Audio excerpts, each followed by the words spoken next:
우리가 매일 큐티하는 요한복음 말씀으로 오늘 우리가 보는 본문 말씀이 바로 요한복음 6장 60절에서 71절이죠. 요한복음 6장이 전체가 71절이니까 굉장히 긴 본문인데 지난 한 주간 우리가 목장 모임을 통해서도 나누었고 또 아마 여러분이 개인적으로 말씀을 묵상하면서도 나누었을 것 같습니다. 계속해서 우리가 나누는 주제는 예수님의 마음 시리즈로 이 말씀 설교를 나누고 있는데 제목이 너희까지도 떠나가려느냐. 제목에서 우리가 볼 수 있는 것처럼 많은 제자들이 예수님을 따르던 많은 이들이 오늘 떠나가는 장면이 나옵니다. 이 장면을 보면서 우리가 예수님을 따르는 우리 마음의 동기, 또 우리가 교회로 모이는 우리의 사역에 대해서 한번 살펴보기를 원하는데요. 여러분 본회퍼라는 분에 대해서 들어보셨나요? 본회퍼 1930년대 1940년대 독일에서 굉장히 영향력 있는 신학자 가운데 한 사람인 본회퍼라는 분이 있었습니다. 미국 유니온 신학교에서 이분의 명성을 듣고 우리 학교에 와서 좀 교수로 가르쳐주면 좋겠습니다 이렇게 초청을 했습니다. 이곳에 와서 가르치고 제자를 양육하고 좋은 일이죠. 그런데 이분이 거절했어요. 왜냐하면 당시가 히틀러 치하에 있었기 때문에 독일 교회가 굉장히 어려운 그런 상황이었는데 교회를 버려두고 내가 이렇게 떠날 수 없다라고 해서 남아 있었죠. 결국 히틀러 암살 음모에 가담한 죄로 그가 잡혀가게 되고 감옥에 갇혀서 많은 책들을 쓰게 되고 그 가운데 이 분이 이야기한 주제가 바로 값싼 은혜라는 주제를 자주 사용했습니다. 은혜가 어떻게 값쌀 수 있을까? 하나님의 은혜가 어떻게 값싼 은혜가 있을까? 하나님이 아들을, 그분의 외아들을 우리를 대신 십자가에 달려 죽게 하심으로 저와 여러분을 구원해 주셨죠. 엄청난 선물 아닙니까? 죽을 수밖에 없는 우리, 도저히 희망이 없는 우리에게 놀라운 구원의 선물을 주셨는데 많은 신자들 가운데는 그 선물을 받고도 그 삶을 보면 여전히 이 세상에서의 복이나 여전히 이 세상에서의 썩어질 양식을 위해서만 살아가는 신자들의 태도, 그것을 보면서 여러분은 하나님의 은혜를, 그 비싼 은혜를 값싼 은혜로 만들고 있습니다 이렇게 말했죠. 오늘 이 본문을 보면서 우리가 한번 우리 스스로에게, 우리 교회에게 한번 스스로 질문해 봤으면 좋겠습니다. 우리는 건강한 크리스찬인가?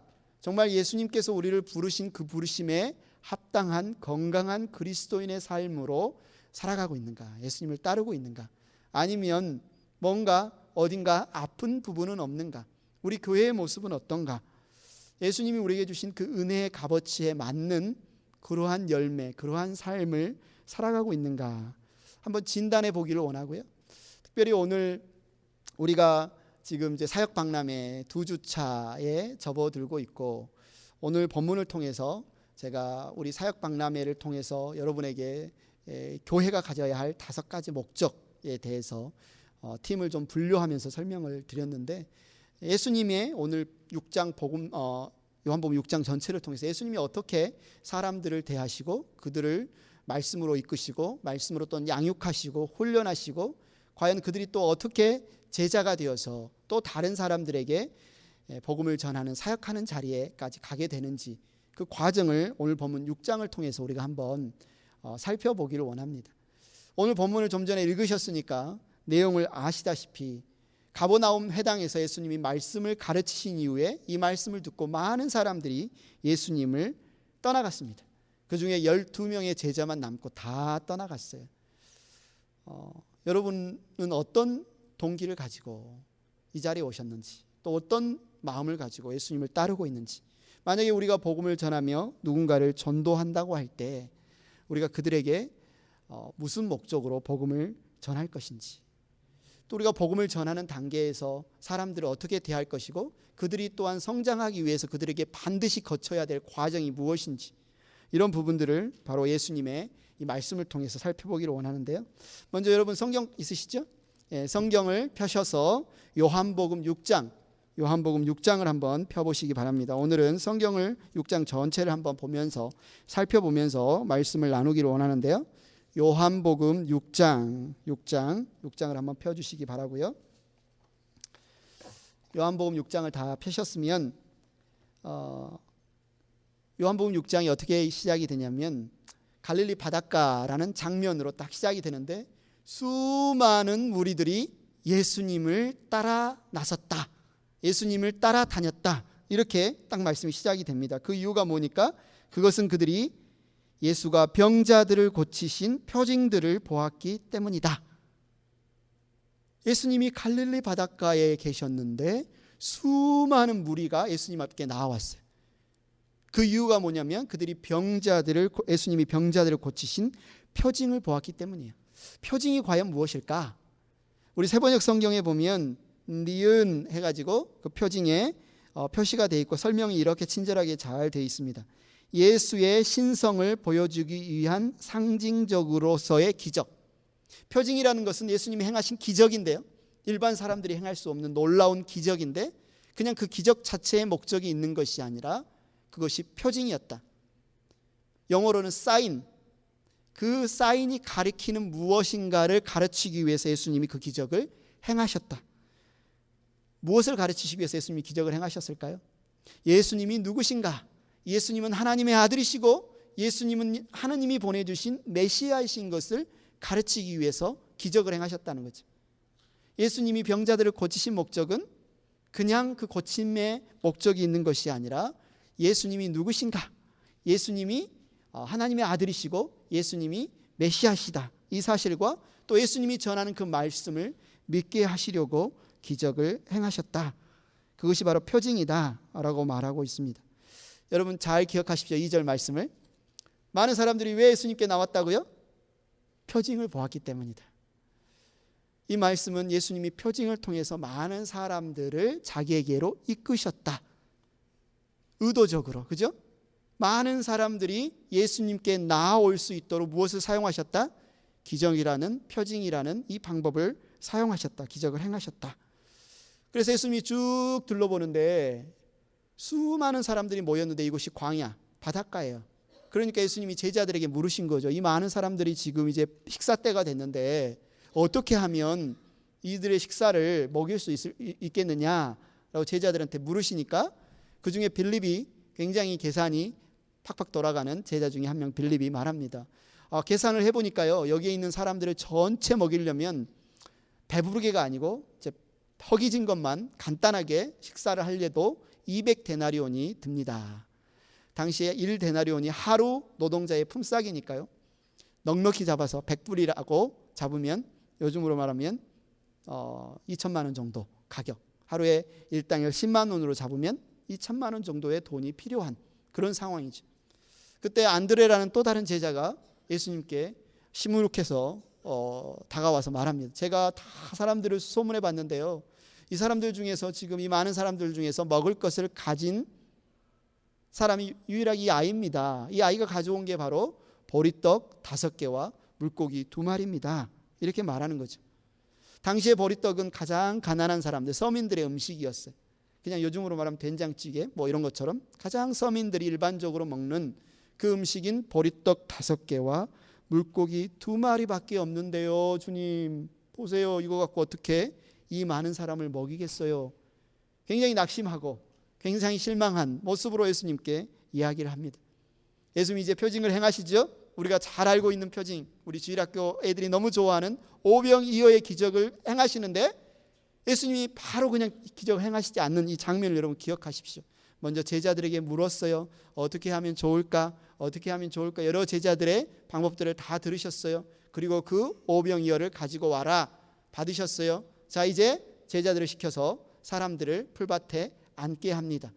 그리고 빵을 들어서 하늘을 높이 들고 기도합니다. 감사 기도를 한 다음에 제자들을 주지요. 제자들이 그 빵을 사람들에게 나누어 주는데 분명히 5개의 빵이 이제 남자 장정만 5,000명이 넘을 정도의 많은 사람들이 먹을 수 있는 양으로 늘어납니다. 물고기도 똑같이 하죠. 하늘을 올려서 물고기를 들고 감사의 기도를 드리고 제자들을 통해서 나누니까 그 많은 사람들, 남자만 5,000명이면 여자와 아이들까지 하면 만여 명이 이룰 수도 있어요. 굉장히 많은 이 사람들이 다 먹고 제자들이 남은 음식을 거두었더니 12바구니가 남을 정도로. 여러분, 이 음식이 어디서 왔을까요? 이 빵이 갑자기 5개에서 어떻게 이 많은 사람이 먹도록 왔을까요? 물고기 어디서 왔을까요? 어디서 왔을까요? 땅에서 솟았을까요? 하늘에서 내려왔을까요? 예, 맞습니다. 하늘에서 내려왔습니다. 하늘에서 내려왔어요. 그 자리에 있던 사람들이 이 장면을 보면서 번뜩하고 떠오르는 장면이 있었어요. 어떤 장면이죠? 이스라엘 조상들이, 자기의 조상들이 먹을 것이 없어서 광야에서 굶주리고 있을 때 먹을 것을 구했더니 하나님이 무엇을 주셨어요? 만나를 내려주셨어요. 그죠? 하나님께서 만나를 내려주시는 그 장면이 문득 떠오릅니다. 만나? 그래, 만나를 누가 줬지? 모세가 하늘에서 만나를 내리게 했지. 모세가 번뜩 또 떠오릅니다. 모세?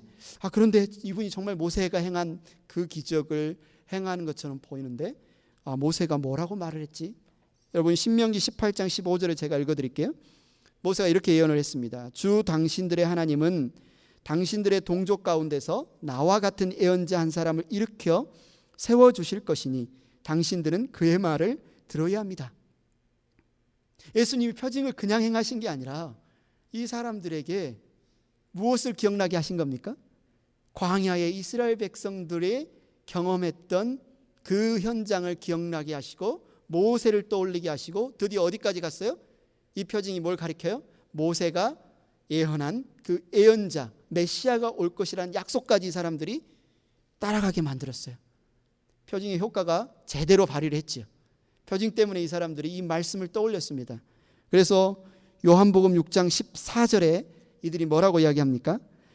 사람들은 예수께서 행하신 표징을 보고 이분은 참으로 세상에 오시기로 된 그 예언자이다 하고 말하였다. 어떻게 알아요? 바로 이 신명기 18장 15절 모세가 예언했던 그 예언자가 바로 이분이구나, 이 사실을 깨달은 겁니다. 무엇을 보고요? 표징을 보고.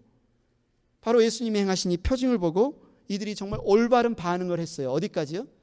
바로 예수님이 메시아이신 것을 아는 데까지 정말 효과적인 반응을 했습니다. 그런데 그 다음이 문제였지요. 그 다음에 무슨 문제가 일어났습니까? 15절에 예수께서는 사람들이 와서 억지로 자기를 모셔다가 왕으로 삼으려 한다는 것을 아시고 혼자 다시 산으로 물러가셨다. 아니, 표징을 행하셔서 그 표징이 바로 예수님이 메시아이시고 왕으로 오신 분이라는 사실을 백성들이 깨닫고 예수님을 왕으로 삼으려고 했는데 그게 무슨 문제였을까요? 이들이 어떤 의도로 어떤 목적으로 예수님을 왕으로 삼으려고 했기에 예수님이 이들을 피해서 산으로 가셨을까? 무엇이 문제였을까? 표징을 받고 그 표징을 통해서 하나님의 약속을 떠올렸고 그 약속대로 이분이 예수님이 메시아이신 것까지 본 것은 너무나 좋았는데 이들의 문제가 무엇이었을까? 이후에 예수님이 가버나움으로 가지요. 제자들은 배를 타고 먼저 보내고 이곳에서 예수님을 왕으로, 자기들의 왕으로 삼으려고 했던 자들도 갑자기 예수님이 사라지자 여기저기 수소문을 합니다. 밤새 뒤집니다. 밤새 뒤지고 뒤져서 예수님이 가버나움에 있다는 사실을 알고 예수님 여기에 계셨습니까? 하고 예수님을 찾아 나섰을 때 요한복음 6장 26절 예수님이 뭐라고 이야기를 하죠? 내가 진정으로 진정으로 너희에게 말한다. 예수님이 이런 말씀을 하실 때 굉장히 중요한 말씀을 하실 때 이렇게 말해요. 내가 진정으로 진정으로 말한다. 우리가 오늘 보는 본문에만 2번이 나오는데 한마디로 이거예요. 자, 형광펜 꺼내. 자, 밑줄 그어. 이거 별표 3개. 굉장히 중요한 말이야. 이 말을 너희가 꼭 기억해야 돼. 이렇게 말씀하실 때 예수님이 내가 진정으로 진정으로 너희에게 말한다. 이렇게 하고 뭐라고 말씀하셨어요? 그들의 문제에 대해서 너희가 나를 찾는 것은 표징을 보았기 때문이 아니라 빵을 먹고 배가 불렀기 때문이다. 무엇 때문이다? 너희들의 그 의도는 너희들이 내가 메시아인 것을 알고 왕으로 온 것을 안 것은 너무나 중요하지만 그런데 너희의 동기가 너희의 의도가 잘못되었다. 너희가 표징을 보고 나를 믿는 것이 아니라 이상하잖아요. 오늘 본문 2절에서는 뭐라고 이야기합니까? 6장 2절에 사람들이 예수님이 병자들을 고치신 그 표징을 보고 예수님께 나왔다. 예수님이 일부러 그 표징을 행하셨고 많은 사람들을 불러 모으셨는데 이제는 자기에게 그렇게 나아온 사람들이 그 표징을 보고 예수님이 메시아인 것도 알고 예수님이 왕인 것도 알았는데 이제는 그거 아니다. 다음 단계가 있다는 거예요. 믿음의 과정이 있다는 겁니다. 처음에는 전도를 통해서 예수님께 나아오는 데 표징을 사용하지만 이제는 거기에서 멈춰 있지 않고 메시아를 알았다 할지라도 온전한 믿음의 훈련, 양육의 단계까지 예수님께서 지금 데리고 가시기를 원하시는 모습을 우리가 볼 수 있어요. 그래서 너희가 나를 찾는 것은 잘못된 동기로 나를 지금 찾고 있다. 이 둘의 차이가 무엇일까? 이 둘의 차이가 무엇일까? 이들이 표징을 보고 예수님께 나와왔고 이들이 표징을 보고 예수님이 메시아인 것도 알았고 이들이 표징을 보고 예수님을 왕으로 삼으려고 했는데 예수님은 왜 이들을 책망하고 있을까? 왜 너희는 썩어질 빵을 먹고 배불렀기 때문이라고 말할까? 그 목적이 무엇일까? 그 이유에 대해서 27절에 나옵니다. 오늘 본문 27절. 우리가 송구영신 예배 때 말씀을 이 본문을 가지고 나눴었는데요. 아마 말씀을 그때 들었던 분들은 좀 더 이해를 잘 할 수 있겠죠. 예수님이 지금 이렇게 하시는 목적은 바로 27절 말씀 때문에 그래요. 27절에 이렇게 말하죠. 너희는 썩어 없어질 양식을 얻으려고 일하지 말고 영생에 이르도록 남아있을 양식을 얻으려고 일하여라. 이 양식은 인자가 너희에게 줄 것이다. 아버지 하나님께서 인자를 인정하셨기 때문에 그렇다. 여기까지는 잘한 겁니다. 지금 이 백성들이 표징을 보았고요. 표징 때문에 예수님께 나와왔고요. 그 표징을 보고 예수님이 메시아인 것을 알았고요. 여기까지는 잘 반응을 했어요. 그런데 이제 예수님은 어디까지 나아가기를 원하는 겁니까? 너희들이 그렇게 나에게 나와서 신앙생활을 하더라도 어떤 신앙생활 중에는 뭐가 있다는 거예요? 썩어 없어질 양식을 위해 일하는 일이 있고 영생에 이르도록 이르는 일이 있다는 거예요.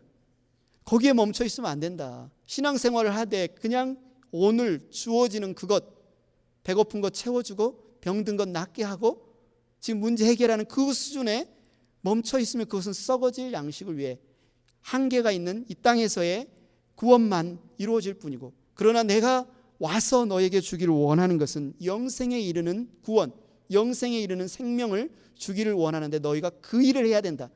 그 단계까지 나아와야 된다. 지금 이걸 가르쳐주고 싶으신 거예요.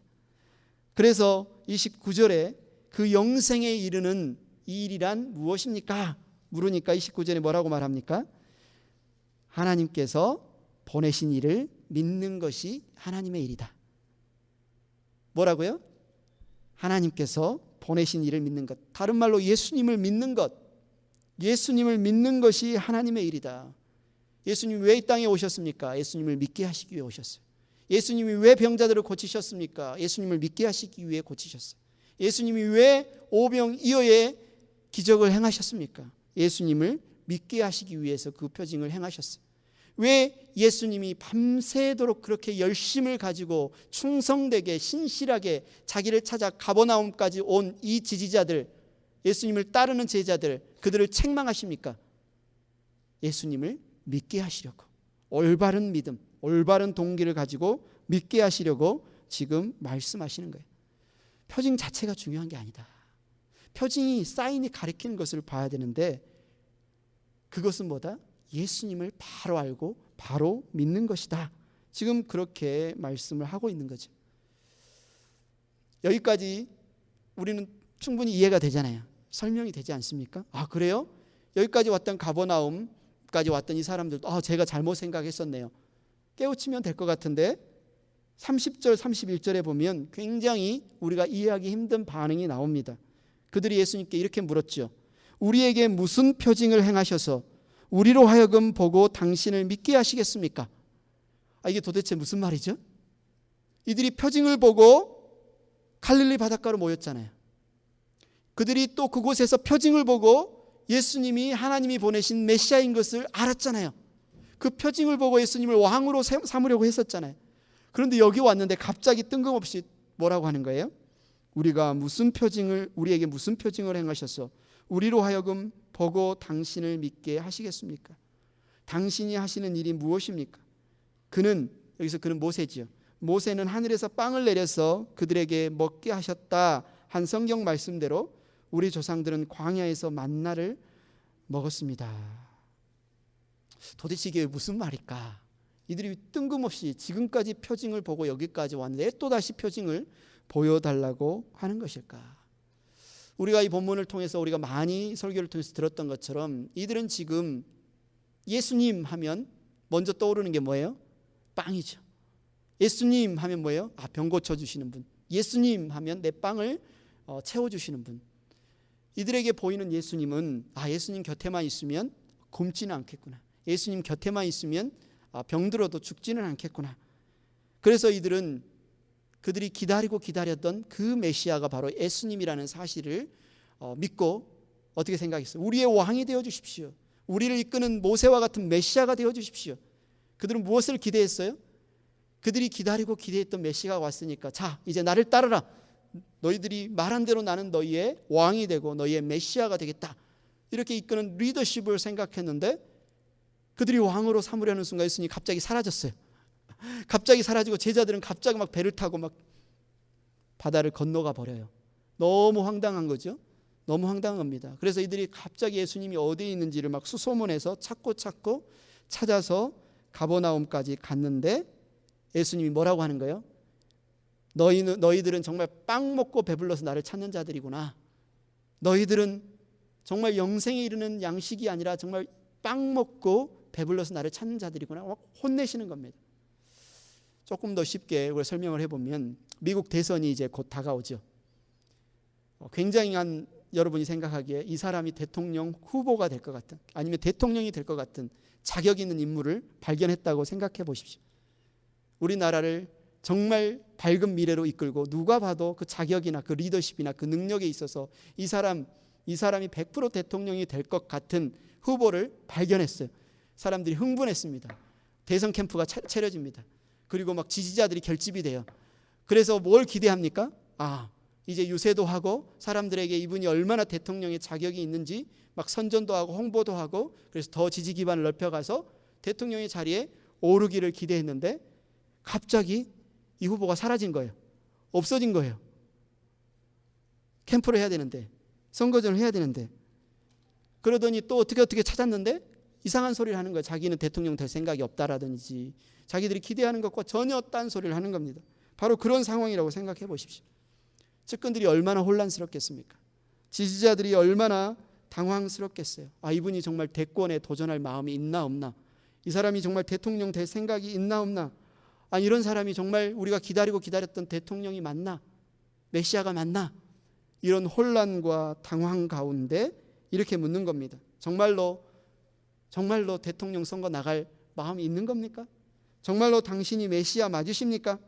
지금 당신을 따르던 지지자들이 흔들리고 있어요. 마음이 지금 와르르 무너지기 직전입니다. 얼른 모세가 표징을 행했던 것처럼 당신도 표징을 행해서 이 마음을 잡지 않으면 이들 다 떠날 텐데요. 얼른 하늘에서 내리는 그 만나 같은 빵을 내려서 우리로 먹게 해주세요. 이렇게 지금 이야기를 하는 거죠. 그래서 또 다른 표징을 지금 요구를 하는 겁니다. 예수님이 그들에게 뭐라고 대답해요? 6장 32절 33절 6장 32절 33절 좀 전에 말했던 것처럼 내가 진정으로 너희에게 말한다. 이 말은 무슨 말이에요? 중요해. 너희가 좀 자꾸 다른 생각을 하는데 딴 이야기를 하는데 이게 굉장히 중요한 말이니까 잘 들어라고 하시면서 뭐라고 말합니까? 하늘에서 너희에게 빵을 내려주시는 이는 모세가 아니다. 하늘에서 참빵을 너희에게 주시는 분은 내 아버지시다. 하나님의 빵은 하늘에서 내려와 세상에 생명을 주는 것이다. 예수님이 굉장히 중요해라고 하시면서 하시는 말씀이 첫 번째 뭐다? 내가 바로 잡아줄게. 우리의 조상들이 광야에서 만나를 먹었는데 그 만나는 모세가 준 게 아니야. 하나님이 그냥 모세를 통해서 주신 것이지 모세의 능력으로 된 것이 아니다. 이걸 바로 잡아주신 이후에 그 다음에 또 뭐라고 말씀하세요? 하나님은 모세를 통해서 주셨던 만나보다 훨씬 좋은 만나, 훨씬 좋은 빵을 내려주시는 분인데 그 빵은 참빵이고 그 빵은 생명을 줄 수 있는 빵이다. 이게 지금 말씀하시는 거죠. 그 참빵이 무슨 빵이죠? 생명을 주는 빵이 무슨 빵이죠? 무슨 빵이죠? 하면 잘 모르시겠지만 그 빵이 누구시죠? 하면 금방 아시겠죠. 지금 누구에 대해서 말씀하시는 거예요, 예수님이? 자기 자신에 대해서 말씀하시는 거예요. 자기 자신을 하나님께서 이 땅에 보내주신 것에 대해서 말씀하시는 거예요. 이야기를 듣고 그 앞에 있던 사람들이 뭐라고 말합니까? 아, 그런 빵이 있어요, 주님. 그 빵을 언제나 우리에게 주십시오. 그 빵 좀 주십시오. 이렇게 지금 반응을 하고 있죠. 달라잖아요. 그래서 예수님이 뭐라고 말합니까? 35절 36절에 내가 생명의 빵이다. 내게로 오는 사람은 결코 줄이지 않을 것이요 나를 믿는 사람은 다시는 목마르지 않을 것이다. 그러나 내가 이미 말한 대로 너희는 나를 보고도 믿지 않는다. 누가 빵이라고요? 예수님이 생명의 빵이다. 어려운가요? 이 말씀이 어렵습니까? 이해하기 힘듭니까? 예수님이 말씀하시잖아요. 구약에 만나를 주셨던 그 하나님이 오늘 너희들에게 영생에 이르는 생명을 주는 빵을 주셨는데 그 빵이 바로 나다. 이렇게 이야기를 합니다. 그런데 이 말을 듣고 그 앞에 있던 유대인들이 41절, 42절에 뭐라고 반응을 하죠? 유대인들은 예수께서 내가 하늘에서 내려온 빵이다 하고 말씀하셨으므로 그분을 두고 수군거리면서 말하였다. 이 사람은 요셉의 아들 예수가 아닌가? 그의 부모를 우리가 알지 않은가? 그런데 이 사람이 어떻게 하늘에서 내려왔다고 하는가? 여러분 지금 이 문제가 보입니까? 이들은 예수님의 말씀이 어렵다, 예수님의 말씀이 이상하다 이렇게 지금 문제를 제기하고 있는데 문제가 지금 예수님의 말씀이 어려운 데 있나요? 아니면 이들이 정말 예수님이 행하신 표징을 보고도 예수님의 말씀을 듣고도 그 말씀을 예수님을 구주로 메시아로 믿지 못하는 데 있나요? 여러분 잘 보십시오. 예수님이 행하신 표징이나 예수님이 말씀하신 설명에는 아무런 문제가 없습니다. 누가 봐도 이해하기 쉬운 말씀인데 이들이 왜 어렵다고 했을까? 왜 이들이 막 수군댈까? 이들이 왜 예수님의 이 말씀을 듣고 막 혼란에 빠지고 흔들리고 있을까? 여러분 잘 생각해 보세요. 많은 사람들이 표징을 보고 자기들이 갖고 있는 어떤 기대를 가지고 신앙생활을 시작합니다. 아, 교회 나가면, 예수 믿으면 이렇게 될 거야. 이런 삶이 될 거야. 이런 기대와 생각을 가지고 오지요. 이들에게도 자신이 가지고 있는 정보, 이 사람은 요셉의 아들 예수가 아닌가? 그의 부모를 우리가 알고 있지 않은가? 그런데 이 사람이 어떻게 하늘에서 내려왔다고 하는가? 자신들이 가지고 있었던 정보, 자신들이 가지고 있었던 생각, 자신이 가지고 있었던 판단, 그것을 기준으로 예수님이 지금 제시하시는 말씀, 예수님이 제시하시는 생명의 길, 예수님이 제시하시는 영생에 이르는 방법에 대해서 판단을 하는 겁니다. 그러면서 자기가 옳다고 생각하는 그 길을 포기하지 않아요. 자기가 가고 싶은 길을 포기하지 않아요. 그래서 예수님이 오라고 하시는 그 길에 대해서 지금 받아들이지 않습니다. 이들을 향해서 예수님이 포기하시나요? 48절 51절 야 그것도 모르냐? 포기하지 않으세요. 48절 51절을 보면 다시 반복해서 또 자세히 설명을 해주십니다. 나는 생명의 빵이다. 또 말씀하시죠. 너희 조상은 광야에서 만나를 먹었어도 죽었다. 그러나 하늘에서 내려오는 빵은 이러하니 누구든지 그것을 먹으면 죽지 않는다. 나는 하늘에서 내려온 살아있는 빵이다. 이 빵을 먹는 사람은 누구나 영원히 살 것이다. 내가 줄 빵은 나의 살이다. 그것은 세상에 생명을 준다. 예수님은 반복해서 말씀하고 있습니다. 구약에 있었던 그 사건을 또 신약에 와서 주님이 오병이의 기적을 행하시면서 본인이 하나님이 보내주신 생명의 빵이신 것에 대해서 반복해서 설명해 주고 있어요. 그런데 이 말씀을 듣고 제자들이 그 말씀을 들은 사람들이 보인 반응은 뭐였다고요? 60절을 보십시오. 6장 60절. 이들이 뭐라고 반응을 보이고 있어요? 예수의 제자들 가운데 여럿이 이 말씀을 듣고 말하기를 이 말씀이 이렇게 어려우니 누가 알아들을 수 있겠는가 하였다. 왜 이 사람들은 어렵다고 했을까? 예수님은 우리가 알다시피 이 세상의 최고의 선생이잖아요. 얼마나 적절한 비유와 얼마나 적절한 설명으로 쉽게 이해하기 쉽게, 한마디로 글을 모르는 사람도 얼마나 어린아이도 이해할 쉽게 말씀을 하시는데 이들은 이 말씀이 어렵다, 알아먹을 수 없다 이렇게 이야기합니다.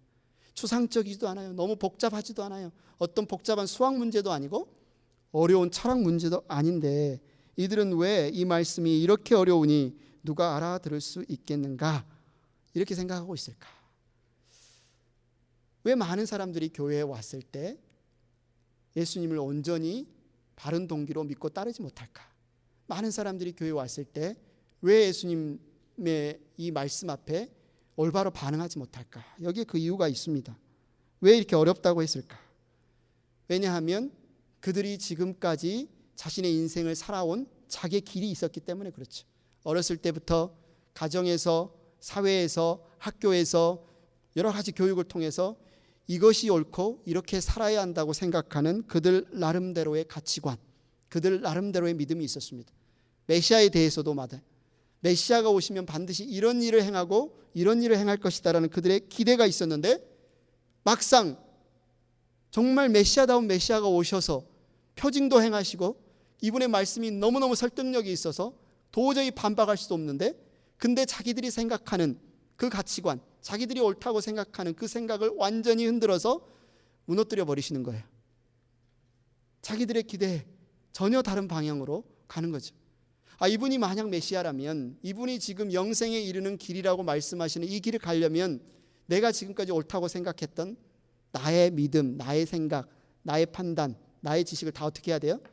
부인해야 됩니다. 틀렸구나. 내가 틀렸구나. 내가 잘못 생각했구나. 내 생각이 맞지 않고 이 예수님의 말씀이 맞구나. 예수님이 그렇게 하시죠. 너희가 나를 따라오려거든, 너희가 내 제자가 되려거든 무엇을 해야 된다? 우리가 틀렸구나. 예수님이 맞구나. 자기 부인을 해야 되는데 이게 사람들이 쉽습니까? 반평생, 어쩌면 더 한평생을 자기가 옳다고 생각하는 그 기준을 따라 여기까지 살아왔는데 그것을 무너뜨리시는 예수님 앞에 반응이 혼란스러운 겁니다. 막상 또 그 길을 따라가려고 보니까 거기에는 엄청난 희생도 있을 것 같아요. 뻔히 보입니다.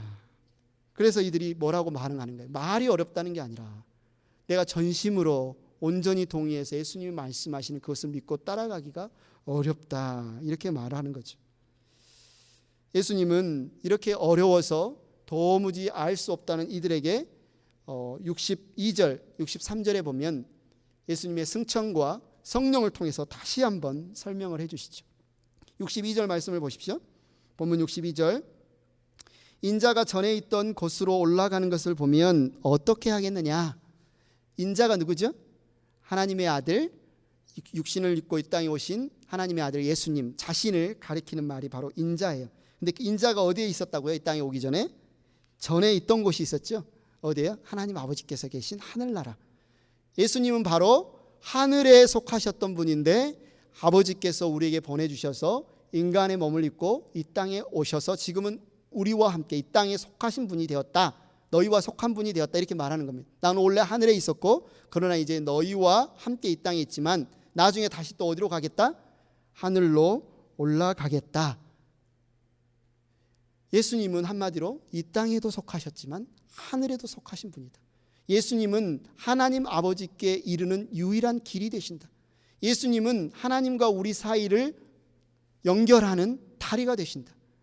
그래서 예수님이 우리에게 무엇을 줄 수 있다? 생명을 줄 수 있다. 그래서 예수님이 우리에게 무엇을 줄 수 있다? 구원을 줄 수 있다. 그분이 누구시냐? 하늘에 계셨을 때 무엇을 했냐? 바로 말씀으로 온 천지를 창조하신 창조주셨다. 창조주 하나님이 지금 우리에게 오셨다. 그분 안에서 새로운 창조 역사가 일어나지 않겠습니까? 병자가 고쳐받고 물고기 2마리와 떡 5개로 수많은 사람들이 먹는 일이 너무나 당연스러운 거죠. 너무나 가능한 거죠. 그분과 함께 생명의 빵이신 그분을 먹을 때 영원한 생명을 얻을 수 있다는 말은 너무나 당연한 말이 되는 거죠. 예수님은 자신의 희승천, 이것을 통해서 내가 생명의 빵이다, 나를 먹는 자는 영원히 살 것이다, 그 사실을 설명해 주고 있어요. 그리고 나서 63절에 말하죠. 이 사람들, 예수님의 말씀을 듣는 사람들이 여전히 뭐만 바라보고 있습니까? 먹고 마시는 것, 그것은 뭐다? 실제로 먹고 마시는 거다. 여기에 딱 초점이 꽂혀 있는 거예요. 그래서 예수님이 뭐라고 하셔서 내 살을 먹고 내 피를 마시는 자는 영원히 살 것이다 하니까 어렵다는 겁니다. 1차원적인 생각에 사로잡혀 있어요. 어떻게 살을 먹고 어떻게 피를 마실까? 그런데 예수님께서 63절에 보니까 뭐라고 그들에게 약속을 하세요? 생명을 주는 것은 영이다. 육은 아무데도 소용이 없다. 내가 너에게 한 이 말은 영이다. 영이요 생명이다. 예수님은 지금 이들이 자신들이 가진 지식과 자신들이 가진 생각과 자신들이 가진 가치관으로는 도저히 하나님의 말씀을 온전히 이해할 수 없다는 사실을 알고 계세요. 그래서 지금 무엇을 약속하고 있는 거예요? 생명을 주는 것은 영이다는 것은 생명은 성령이 주시는 것이다. 성령이 오셔서 너희가 거듭나야만, 성령이 오셔서 너희를 도와주셔야만, 성령이 오셔서 이 말씀을 깨우쳐 주셔야만 너희가 하나님의 말씀을 알 수 있고 믿을 수 있고 변화될 수 있다는 사실을 지금 말씀하시는 거죠. 우리가 표징 전도를 통해서 많은 사람들이 교회에 왔어요. 그들이 다양한 어떤 자신들이 기대하는 바를 가지고 왔겠지만 우리는 거기에 그들을 멈춰있게 하면 안 된다. 그들이 메시아에 대한, 예수님에 대한 올바른 믿음과 예수님이 바로 길이요 진리요 생명이라는 사실을 가르쳐야 되는데, 그런데 그것은 우리가 가진 방법이나 우리가 가진 지식이나 우리가 가진 어떤 것으로 되어지지 않고 무엇으로 되어진다? 성령의 가르치심으로, 성령의 일하심으로 되어진다라는 사실을 지금 말씀하고 있습니다. 그런데 아직 이들은 이 사실을 깨우치지 못했죠. 아직 예수님이 십자가를 지시기 이전이고 부활하시기 이전이고 오순절 성령 강림이 임하기 이전이에요. 결국 66절에 보면 예수님의 이 말씀을 듣고도 이들이 어떻게 반응하나요? 이 때문에 제자 가운데서 많은 사람이 떠나가고 더 이상 그와 함께 다니지 않았다. 오늘 말씀 마지막 부분에 보면 예수님의 12제자만 남고 그 남자 장정만 해서 5,000명, 그 여자와 아이들, 그 수많은 사람들이 다 떠나버린 사건을 우리가 알 수 있습니다. 그런데 요한복음을 쭉 보다가 예수님이 예루살렘에 입성하시는 장면을 보십시오. 우리가 종려주일로 예배 때 주로 말씀을 나누는 예수님의 예루살렘 입성 장면을 보면 갑자기 수많은 군중들이 나타나지 않습니까? 종려나무 가지를 막 꺾어서 흔들면서 호산나, 다윗의 후손으로 오시는 왕이시여, 우리를 구원하소서 호산나. 이 사람들은 갑자기 어디서 나타났을까요? 여기에서는 분명히 예수님을 버리고 다 떠났는데 갑자기 그들은 어디서 나타났을까? 성경학자들은 이것을 그렇게 이해하죠. 이들이 예수님의 말씀을 지금 온전히 이해하지 못하는 단계에 있었지만 그렇다고 예수님을 완전히 버리고 떠난 것은 아니었을 것이다. 그러나 그들이 온전히 지금 이 말씀을 이해하지 못하고 있었다. 결국 오순절 성령 강림이 임한 이후에 베드로가 그리고 사도들이 예루살렘 성전에서 복음을 전할 때 하루에 몇천 명이 예수님을 믿게 됩니까? 3,000명이. 그들이 누굴까요? 그들이 누굴까요? 지금은 아직 때가 안 됐지만 이들이 지금은 자신의 지식과 자신의 이성으로 하나님을 깨닫지 못했지만 성령께서 역사하시면 이들이 예수님이 누구이신 줄 알고 자신이 얼마나 죄인인가를 알고 참된 믿음의 자리에 온다는 사실을 예수님이 말씀을 해 주시는 거죠. 예수님께서 오늘 본문 67절에 보니까 이제 12제자들에게 물으십니다. 너희까지도 떠나가려 하느냐? 너희까지도 떠나가려 하느냐? 지금 뭘 묻고 있는 겁니까? 제자들을 떠나가지 않았어요.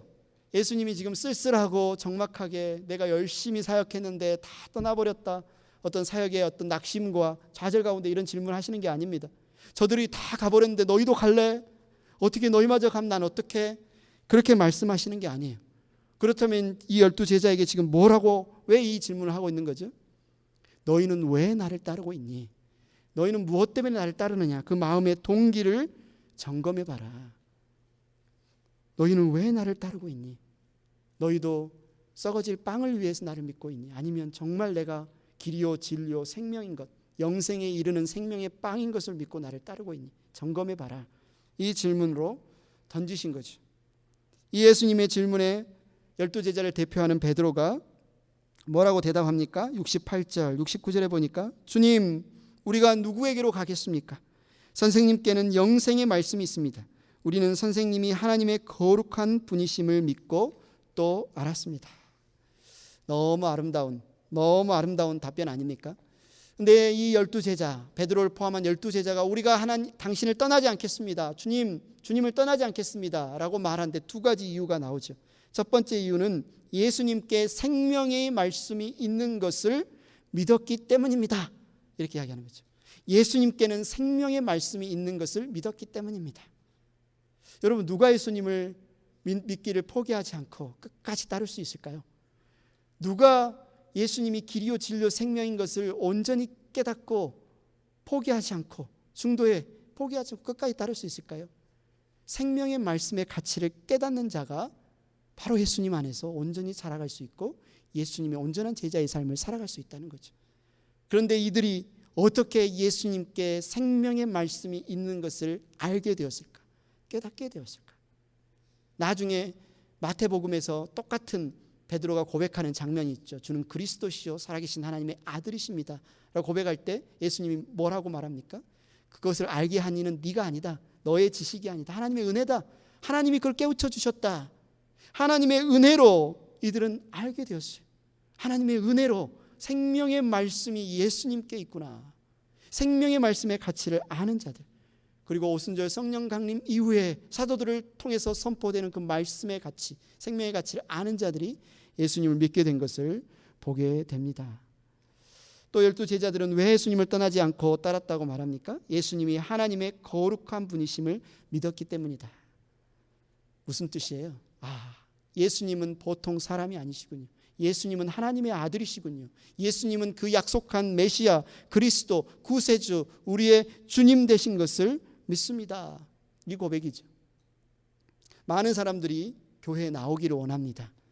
예수님께서 행하셨던 것처럼 표징을 통해서 예수님이 많은 사람들을 부르셨던 것처럼 할 수만 있다면 우리 행복한 교회도 우리가 가진 자원과 우리가 가진 열심과 가진 방법을 통해서 많은 사람들이 이 자리에 나오기를 원합니다. 그러나 나온다 할지라도 그들에게는 뭐가 필요해요? 성장의 과정이 필요할 거예요. 이 자리에 다 나왔다고 해서 다 크리스찬이라고 할 수가 없겠죠. 우린 그걸 이해해야 돼요. 참아주고 예수님이 그 과정을 아시고 그들에게 단계에 맞게 계속해서 양육하시고 훈련하시고 말씀을 가르치셨던 것처럼, 그러나 우리의 사역의 목적은 뭐예요? 많은 사람을 이 자리에 불러 모으는 게 아닙니다. 그래서 우리 교회가 많은 사람들이 모였다, 많은 사람들이 모이니까 부흥했다, 이게 우리의 목적이 아니에요. 바로 예수님이 우리에게 알려주시는 것처럼 그들이 예수님을 만나게 하는 겁니다. 예수님께 생명의 말씀이 있고 예수님이 생명의 빵이신 것을 경험하게 하는 것이 우리의 사역의 목적이에요. 그러나 우리는 일단 불러 모으고 그들을 전도하고 이 자리에 모은 다음에 그 다음에 그들의 갖고 있는 그들의 길, 생명의 길, 진리의 길이 아니라 이 세상의 길이 틀렸음을 말씀을 통해서 하나님께서 무너뜨리시겠죠. 때로 그들이 혼란스러울 수도 있습니다. 때로 그들이 힘들 수도 있을 거예요. 그러나 우리가 함께 교제를 통해서 그들을 위해 기도하고 그들을 위해 격려하고 우리를 통해서 보이신 하나님의 사랑을 보일 때 그들이 몸된 그리스도의 가족 가운데서 든든히 서 있다 보면 그들이 이 베드로와 제자들이 고백하는 것처럼 예수님께 생명의 말씀이 있군요. 예수님이 나의 구주, 나의 하나님이시군요. 이 자리까지 오지 않겠습니까? 성령께서 그 일을 하지 않겠습니까? 그때 우리가 이제 제자로서 어떻게 주님을 따를 수 있는지 훈련하고 어떻게 또 다른 사람을 양육하고 돌볼 수 있는 제자 훈련을 한 이후에 하나님께서 우리에게 주신 각종 각양의 은사, 어떤 사람은 사랑의 은사, 어떤 사람은 가르치는 은사, 어떤 사람은 기도함으로써 또 병 낫기를 또 치유하는 은사, 다양한 하나님의 은사를 주셨을 때 각 자리에서 사역할 수 있도록, 섬길 수 있도록 자리를 세워주는 것, 그것이 우리의 사역의 목적 아니겠습니까? 오늘 요한복음 6장을 통해서 예수님께서는 우리가 어떻게 사역해야 되는지 그 보온을 보여주고 계십니다. 표징을 행하셨어요. 우리는 표징을 못 행하잖아요. 우리는 기적을 행할 수 있는 예수님이 아니잖아요. 우리는 무엇을 해야 될까요? 사도행전에 보면 예수님께서 우리에게 그렇게 명령하죠. 성령이 너에게 임하시면 너희가 권능을 받고 예루살렘과 온 유대와 사마리아와 땅끝까지 이르러 증인이 될 것이다. 예수님은 표징을 통해서 사람들을 불러 모으시고 진리의 말씀으로 양육하셨지만 우리가 행하는 사역의 방법은 뭐다? 증인된 삶이다. 증인된 삶이다. 증인이 뭡니까? 하나님이 행하신 일을 경험하고 하나님이 행하신 일을 그냥 그대로 전하는 것. 지난 목장 모임 때 하나님이 행하신 이 놀라운 표징, 놀라운 은혜를 두 분이 나눠주셔서 한 목장에서 굉장히 우리가 뜨겁게 기도하고 가슴이 벅찼던 기억이 있습니다. 우리 각자가 바로 하나님이 일하시고 살아계시고 행하시는 표징 그 자체가 되는 거죠. 표지판이 되는 거죠. 사인 그 자체가 되는 거죠. 우리를 보고 사람들이 하나님이 살아계시구나, 하나님이 생명의 말씀이고 하나님이 생명의 빵이고 하나님이 길이요 진리요 생명이구나, 예수님이 이 사실을 보게 하는 것, 그것이 지금 이 시대에 우리를 통해서 하나님이 일하시는 방법 아니겠습니까? 지난주에 이어서 이번 주까지 우리가 사역 박람회를 진행하고 있습니다. 이 예수님의 마음을 우리가 품을 수 있는 기간이 되기를 원하고요, 예수님의 마음을 품고 우리가 기도하기를 원하고, 여기에서 우리가 사역할 수 있는 원리들, 자세들, 태도들, 목적들을 우리가 찾아내기를 원합니다.